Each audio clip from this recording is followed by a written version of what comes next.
So now that's the main entrance, something changed, the color, the feeling. That's the customer area, nothing changed here. By this mask, you can manage customers, licenses, support, check the API integration, make a web filter lookup, access your price list, manage sales tools such as promo mail, custom links, trial in a box, materials, brochure, webinar, etc. And you can also make the order. Now, the most relevant changes are in the protection tab. The main page displays two additional reports. The most blocked apps, it's related to the application blocker, and then the geo activity. So the number of DNS requests towards different DNS sites located into the different global world regions and country. Now, let me go in deep and let me show you the most relevant change right here. So that's the new protection tab. Okay, I think we have pretty well re-engineered the entire mask by creating 7-8 different groups. So you can access the threat protection. It says you have blocked 16 over 37 different blocking items. Let me display. And then we have 4 different category groups regarding the threat protection. Number 1, the malware and threats. Here we have the most stable defenses against the internet threats, starting from malicious activity, ransomware, Trojan, backdoor, worm, fraud and scans, DGA, stealer malware, phishing, and etc. You can allow a category, or you can block, or you can schedule blocks. So, for example, you can block a category within a specific time range. Now, the second group is related to the malware and threats community. Here, the level of confidence is a little bit lower. It's good because we check any feedback and we make a good quality process proof. But since these contributions come from the community, maybe we could expect a slightly higher number of false positive. Please note that we have two important blacklists. The Chongdulao, it's a Vietnamese threat intelligence, very important and very well cared, and the New Zealand health threat intel. So now it's related to a very important security operation officer in Wellington in New Zealand, and they detect very well the infected website passing through the Pacific area, so Oceania and the Pacific Island. I strongly recommend to enable, because the false positive rate is really pretty close to 0. And then we have a new category. The name is newly registered domain. Here we collect the newly registered domains taken from the global domain registration authority. So, for example, Internic or NIC IT in Italy, and etc. And most of these sites are scams or phishing. Okay, how does a scammer work? He registers a new domain today, and he starts spreading infections, frauds, credit card scams, and etc.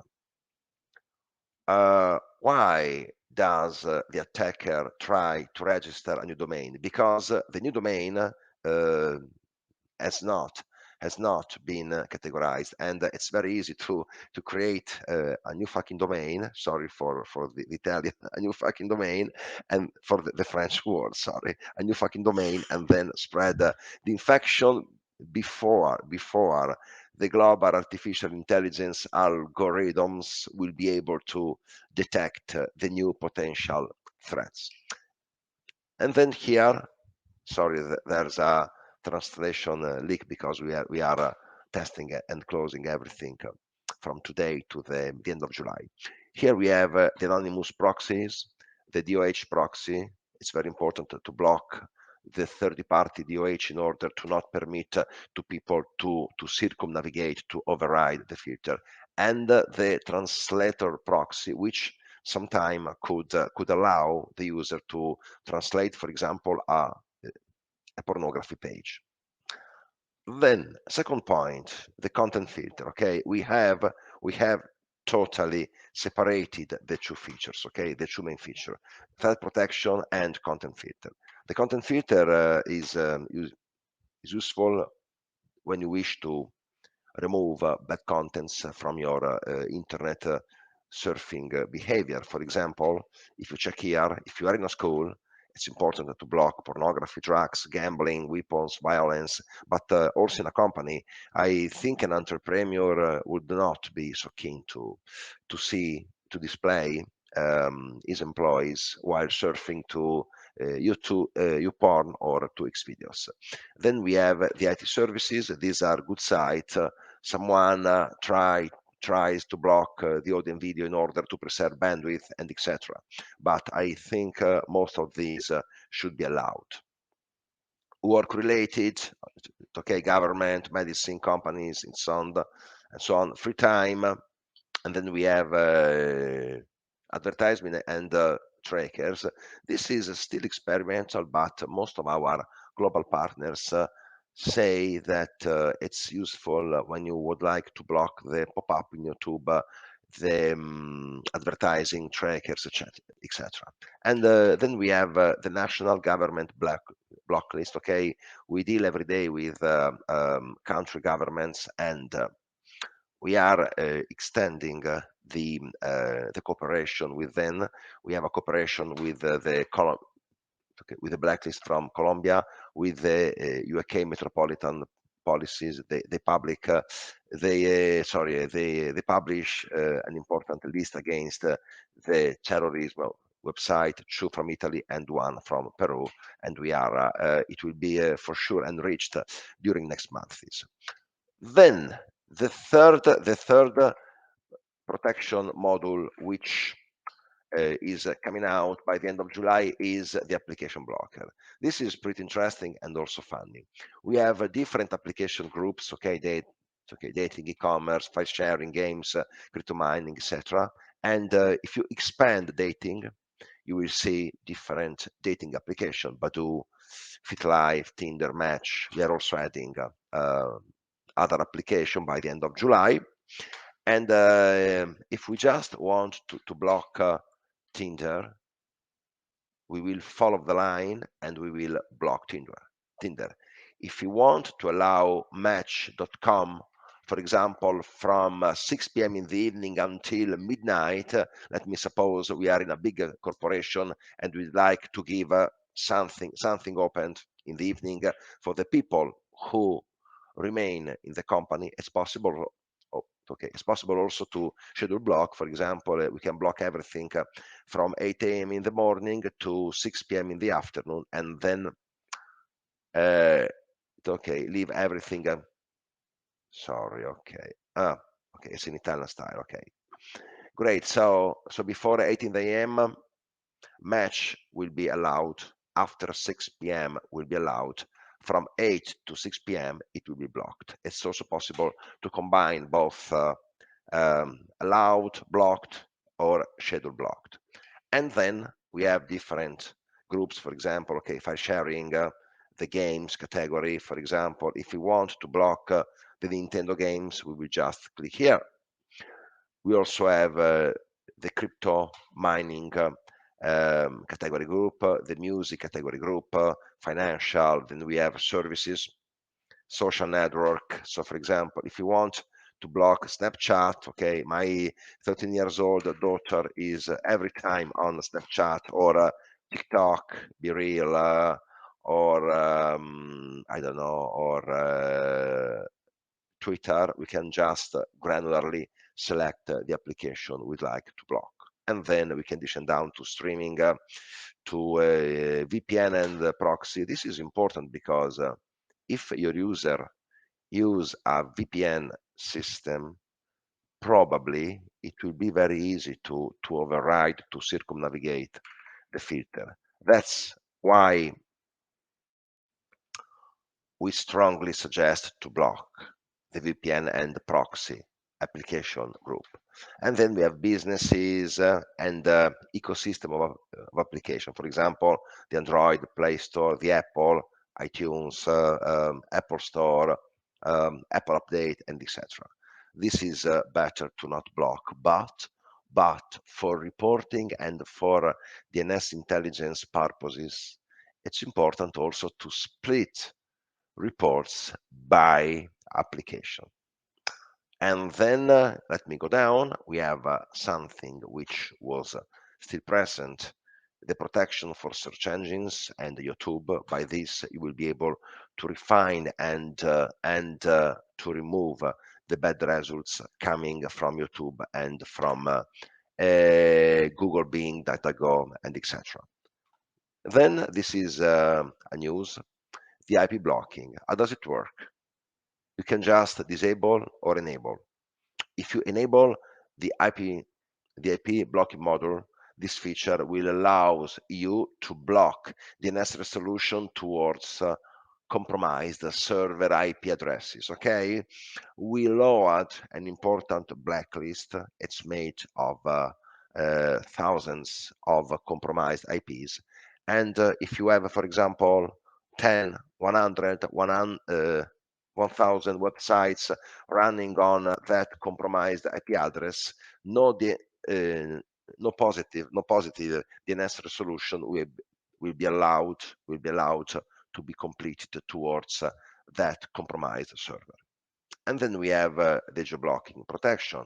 It was already present. In this way, we can, for example, block traffic from Russia, because at the moment, due to the Ukraine-Russian war, it's very dangerous to surf into Russian websites, because they put some some eggs and they spread infection all around the world. And then finally, we have the personal whitelist. You can create the exceptions to the blocking system categories. And finally, to the bottom, we have the personal blacklist in order to integrate some other protection. So now, these are the most important topics, and the global reengineering. Now, just a word around the licensing. So you can display everything into the Pro and Pro Plus category group. Now, we have two different versions, the Pro version, which is basic, but it's already a very professional one, and the Pro Plus version. How does it work? The basic version, the starting version, has content and malware filter, geo-blocking, traffic reporting, multi-tenant, DOH, and STAP. Then the Pro Plus version, the enterprise grade 1, has the application blocker, this one, as the IP blocking, the Microsoft Active Directory category, synchronization, sorry, and on-premise DNS cache in order to boost, to optimize the DNS latency in the local network. The Pro Plus version can also granular filtering for users, groups, and machines. So for example, we can create different filtering profiles for different users. And finally, the Pro Plus version integrates the endpoint and the smartphone protection. This one, it's possible to roll out. It's possible to roll out FlashStart on the router, or if you prefer, on the remote devices. Okay, so we have native application for any kind of operating system, starting from Windows, macOS, Chromebook, Android, and the application for iOS is coming out by the end of July. So it's possible also to download the application and then connect to your account. Moreover, we have another rollout way, which is the most used. So you can connect your router by declaring your static IP, for example, 7521, or if you prefer, if you have a dynamic IP, you can also benefit of our dynamic DNS system, or if you have, you can also integrate your own dyndns.org account. We prefer using ours, obviously, and we have the guide for any kind of router. For example, here we can synchronize a MikroTik router in a very easy way. And finally, you can deploy the remote agent as you as seen before. And finally, now we have the DOH. You can declare a DOH network. The system will generate a unique URL. This is your custom DOH URL. So if you put in your workstation or in a remote mobile, if you declare I want to use this custom DOH URL, the system will start filtering with your own policies and will proceed to offer reports based on on also the DOH DNS resolution too. So it will be an important enhancement and add-on to the traditional DNS based on UDP system. And the other function are pretty the same. The network, you can search within a 60, sorry, not 60, six months of history. You can integrate to Active Directory by downloading the agent, and you can synchronize groups and users. And then we have different tools, searching list, the real-time analysis to see the real-time DNS queries passing by to the system. You can also test your latency against our node and see in a live mask the performances coming from our global Anycast network. Just to end my presentation, I would like to share that we are between the 4 fastest global DNS server. We are faster than NextDNS, Umbrella, and SafeDNS, etc. And you can also check our quality and our response time. The global response time is roughly 20 milliseconds globally, and our quality is 99.92%. And in this monthly timeline, you can see the quality passing by. So at the moment we are 99.89. Our network is fully Anycast, and you can check in real time our network status. How? It's possible through our global website.